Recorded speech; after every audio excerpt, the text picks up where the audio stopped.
रक्षाबंधन आहे. होय काय लगेच आवडून जातो आता. जा बाळा. काय कापड धुले ती का माझी? हा धुले ती वाणीवर आहे ती बघ. ए जाऊ काय ग? थांब बाळा. 2 वर्ष झालं कुठल्याच पिकाला भाव मिळाला नाही. या वर्षी कांद्याला भाव आलाय चांगला.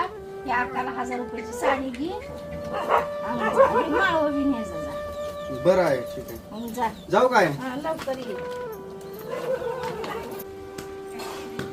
अक्का हो गेला नाही शाळेत आज? दादा आला का तू? काय करत आहे मामाला? इधर दादा पाणी पी. होय होय आई आबा कशी आहे ती? बरी आहे ती? बरे